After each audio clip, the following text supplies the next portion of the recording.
What up, Space Fam? Goes in here from AnimeUproar, and I'm very excited today because we are going to be talking about the new Demon Slayer chapter and possibly the last ever Demon Slayer chapter, so stay tuned for that. If you do enjoy seeing Demon Slayer content on the channel and want to keep it coming, the best thing you could do is smash that like button and share this video with any cultured Demon Slayers that you know. If you haven't, be sure to subscribe, and this is crucial. Hit that notification bell and select all, or you will miss future videos. If you do like Demon Slayer, feel free to check out my huge Demon Slayer playlist where I got videos about the Hashira, the breath styles, everyone ranked from weakest to strongest, and more. Link in the description. And I did react to this chapter live on Twitch as well when it dropped, and I'll be doing stuff like that on Twitch more often, including Demon Slayer based stuff. So if you haven't, be sure to follow me there at twitch.tv/AnimeUproar, link in the description. I hope to talk to you over there soon. Now, without further ado, let's jump into it, spoilers and all, and yes, that does include manga spoilers. So the reason I want to talk about spoilers is because a lot of this stuff makes a lot more sense when you know the whole story. This chapter is a special one-shot about Kyojuro Rengoku, the Fire Pillar, and one of my favorite anime characters. So you could say that I was definitely fired up to read this one. It starts with Kyojuro's father. It's a flashback that took place well before the final chapter, even though it's classified as chapter 205.1. It's actually going to deal with one of Rengoku's earlier encounters with a demon. But first, we get some time with probably one of the most demotivating dads in anime. And by saying that, I'm sure I'll get a bunch of comments listing worse anime dads, but so be it. The fact remains that Kyojuro's dad was never supportive of him to begin with. He told him that both he and Senjuro lack talent, so they mustn't harbor unrealistic dreams. Senjuro is Kyojuro Rengoku's younger brother, by the way. Kyojuro's dad said that he, the dad himself, is the last flame pillar, and that Rengoku can't take his place. That's not just not being supportive, Rengoku's dad is straight up telling his son it is impossible. His dream is impossible. As we know, Rengoku didn't let his father's discouraging words stop him, but we see here how he did doubt himself. He wondered, and I quote, "Does everyone have to be in agreement in recognizing and praising a person's talent for that person to pursue a dream? If someone lacks immense skill and strength, does hard work toward fulfilling that dream and the desire to help other people count for nothing?" End quote. This is without a doubt one of the most powerful quotes and questions in Demon Slayer for me. Its significance should not be overlooked. We know Rengoku as a guy who is always smiling and confident, but that's not because he doesn't have worries or fears. He has them, but he chooses to follow his principles anyways. And as we know, even though this current flashback Rengoku doesn't know yet, it is most definitely not for nothing. He wasn't naturally talented. That's actually one of my favorite things about Rengoku. He got where he was because of hard work. And not only did he go on to save countless people, he also went on to save Tanjiro from Akaza, and that act directly led to Tanjiro eventually being able to defeat Muzan and end the suffering caused by demons. So indirectly, Kyojuro saved the world from demons, even though he wasn't naturally talented and his father said he should quit. He didn't, and that decision changed the world for the better. Muzan would arguably still be alive, making people suffer, if Rengoku had listened to his father and chosen to become something other than a Hashira. Anyways, we move on to an interaction between Rengoku and his little brother. Rengoku compliments his brother for working hard. He's the complete opposite of his discouraging father. He tells his little bro not to be embarrassed because he was training hard, and that's wonderful, with a big smile on his face, and I love to see Rengoku smile. It really is heartwarming. The dude takes all the negative talk from his dad, but still manages to be supportive and positive with his little brother. You gotta respect that. He tells his brother to take care of the house since he has to leave, and his little brother says he'll work hard so he can be like Kyojuro, his big brother. Rengoku is touched by this, but it also triggers a memory. He has to pause for a moment and fully take it in. He recalls right before he was going through the final selection of the Demon Slayer exams, there was someone who also said that he wanted to be strong like Rengoku, so that he could protect other people too, and so that nobody would lose their families to demons. Rengoku was bright, smiled, and wasn't sure what to say since he wasn't a Hashira or anything, and then said that they should work hard together. This crying boy was the same age as Rengoku and held a sword broken by a demon at the final selection while he was shaking. Rengoku initially struggled to say let's work hard together because he had a sense of foreboding that this dude might die. And finally, at that point, he felt like he could understand maybe why his father had grown so cold towards them. Perhaps it was because his father didn't want them to die. He probably wished that by discouraging them, he could keep them safe, keep them away from deadly demons. Rengoku can't be sure about this, but I feel like this is a pretty accurate reading of his father's behavior. Parents, even when they mean well, might hold you back. They may try to push you to get a quote-unquote safe job because they don't want you to be disappointed or hungry because you devoted yourself to an unorthodox job like actor, artist, or even YouTuber. And I can say that personally, my brother and I got plenty of pushback and discouragement when we wanted to be YouTubers. That's just what you have to deal with. Eventually, the people who were discouraging had a change of heart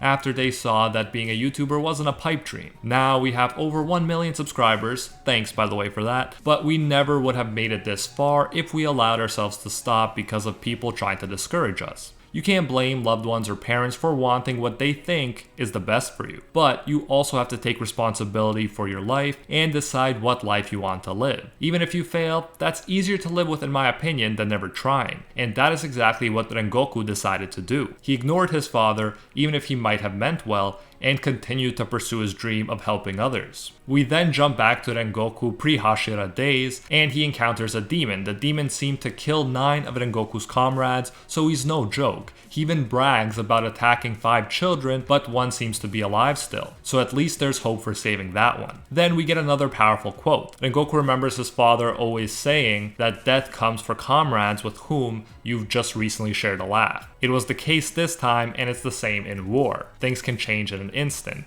And it goes to show the transience of existence that Rengoku often talks about, how quick and temporary human lives are, even though that doesn't make them any less valuable. It arguably makes them more valuable. Rengoku thinks to himself how awful demons are, and his face straight up looks scary. I don't know if I ever remember it looking so fierce. He means business. He starts fighting and the demon whips out a flute. That's another thing I enjoy about Demon Slayer, the Blood Demon arts, how every demon has their own unique and interesting powers. And we often have ones based around music, interestingly enough. Rengoku quickly covers his ears, and the demon summons wolves, potentially made out of blood, another aspect of his Blood Demon art. The demon tells Rengoku that he's at a disadvantage. He can't cover his ears and use the katana at the same time, and so he can't fight. Now we gotta get to this point in a fight to keep it interesting. Rengoku seems to have no way out, although we obviously know he does escape here to fight another day because this is his backstory. But right now, things seem really bad. This dude took care of his comrades with no problem, and now Rengoku can't even fight. Throw in blood wolves, and almost anyone would be freaking out right now. The demon notices that Rengoku's not moving, and that he must have noticed if he does move, he'll collapse. The demon flute disrupts the nervous system, so if someone moves their foot, their head will move, and so on. All the training warriors have done to perfect their movements to a T will actually work against them. Rengoku looks worried, and the demon laughs at how humans train so hard just for his flute to render all of the training useless. Not gonna lie, this dude is pretty OP.